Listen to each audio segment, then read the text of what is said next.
Olá pessoal, eu sou Danilo Oliveira. Hoje nós vamos falar sobre a violência.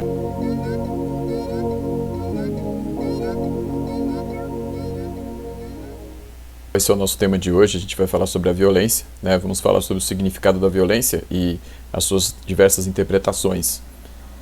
Para começar, uma definição clássica que é da Organização Mundial da Saúde, que é a violência como o dispêndio de força de forma a ferir ou com ameaças a ferir a outra pessoa, né? Não precisa necessariamente ferir para ser a violência, basta despender a força. Então é um dispêndio de força que pode ou não ali atingir alguém, né? E isso pode acontecer de diversas formas. Desde que você tenha ali a questão de ameaça à integridade do sujeito, é considerado então a violência. Isto é muito nítido, né? A violência é um problema epidêmico, né? Então milhares de mortes aí por armas de fogo todos os anos, né? Temos roubos, latrocínios, nós temos também a questão aí do tráfico de drogas, que contribui para isso, né? Então nós temos a violência doméstica, nós temos a violência contra a mulher, nós temos a violência contra os pobres, a violência contra os povos indígenas, nós temos a violência contra o povo negro, nós estamos falando aqui, fica mais aparente a questão física, mas existem outros tipos de violência também que nós vamos abordar agora. Tipos de violência, né, pessoal? Então, como nós estamos falando aqui, então o primeiro tipo, que é o mais visto, é a violência física, né? Porque é quando você tem ali o contato direto, né? Então essa é a violência mais fácil de identificar, né? Então a violência física é a mais conhecida. A violência psicológica, pessoal, é a questão do constrangimento do sujeito, né, basicamente. Então você tem ali a questão do sujeito ser perseguido, da mulher ser perseguida, da questão da pessoa ser controlada, né, da pessoa ser vigiada. Então isso tudo aí daí vai pressionando o sujeito, né, ele vai ficando cada vez mais intimidado, ameaçado. Então isso aí é a violência psicológica, né. Outro tipo de violência aqui, desses três mais básicos, é a violência simbólica, né? Que é um pouco mais complicado de entender. A gente vai ter uma aula específica falando sobre ela.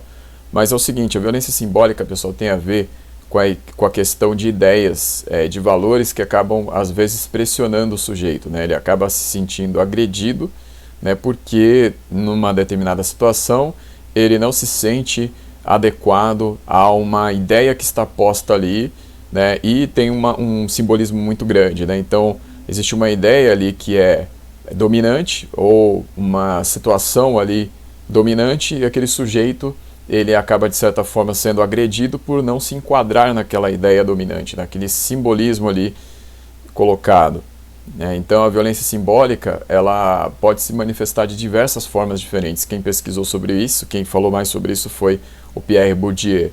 Para vocês, a gente vai ter uma aula específica falando sobre isso. Só ao longo da história nós tivemos aí várias interpretações e posições diferentes a respeito da violência. Nós vamos falar de algumas delas agora. Essa daqui é uma filósofa muito importante, a Hannah Arendt, que viveu na Alemanha na época do nazismo, né?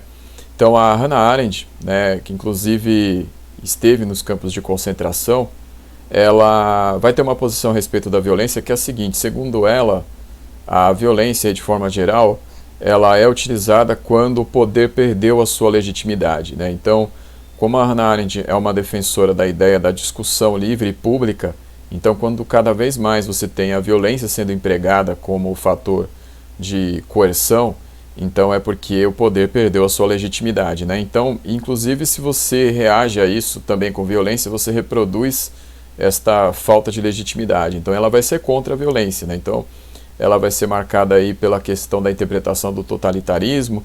E aí, enfim, hoje em dia está muito em discussão isso, né? Porque vão utilizar muito essa ideia aí para entender governos aí, por exemplo, vão usar isso para falar da União Soviética. Aí muitas vezes acaba se equiparando aí ao governo totalitarista da Alemanha, nazista. Então vão haver problemas aí a posição da Hannah Arendt em geral. Nós temos aqui, pessoal, Herbert Marcuse, que vai ser diferente no seu posicionamento em relação a Hannah Arendt, porque ele vai justificar, né, a questão do uso da violência numa situação que é a libertação dos povos oprimidos.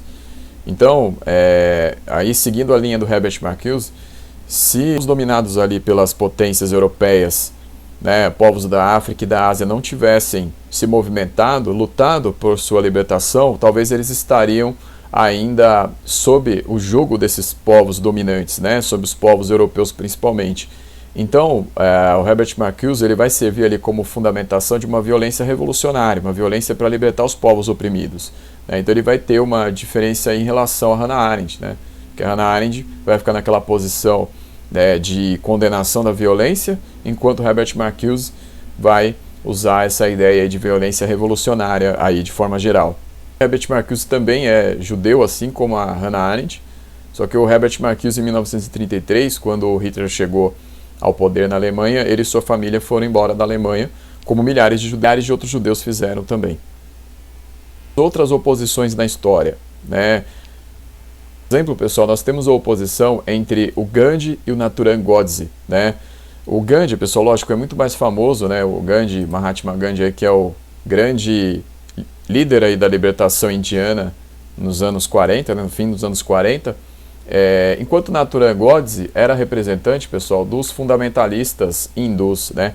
Então, a questão aí é que os fundamentalistas hindus, eles fizeram uma oposição ao Gandhi, porque o Gandhi ele queria o diálogo com os muçulmanos, enquanto o Godse não queria. O Godse acreditava que não era possível fazer aquela partição da Índia, dando a liberdade ali para que os muçulmanos tivessem o Paquistão, por exemplo.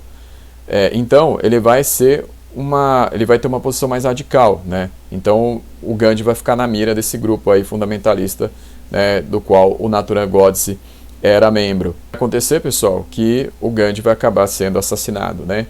Então, em 1948, Gandhi vai ser morto aí. Então, vai ser uma execução pública, né?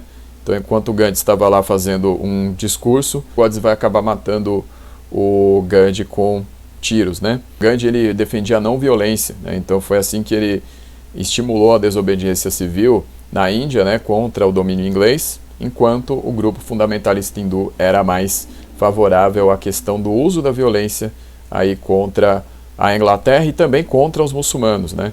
Então eles não eram a favor dessa aproximação, desse diálogo aí que o Gandhi propunha. E uma outra oposição muito famosa também no século XX vai ser entre o Martin Luther King e o Malcolm X. Mas aqui não era tanto a questão assim de um lutar contra o outro, era mais o posicionamento em relação à questão dos negros aí nos Estados Unidos. Então a questão aí, pessoal, é o seguinte, é que o Martin Luther King era a favor de uma via mais pacifista, né? Enquanto o Malcolm X era a favor da luta armada, né? Ele tinha uma posição mais radical aí no sentido da libertação dos negros nos Estados Unidos, né? Então os Panteras Negras eles vão ter também esta posição, né? Temos essa diferença aí entre esses dois, né? Martin Luther King mais pela via pacifista, Malcolm X mais pela via da luta armada. Era isso. Na próxima aula a gente continua então. Obrigado e até a próxima.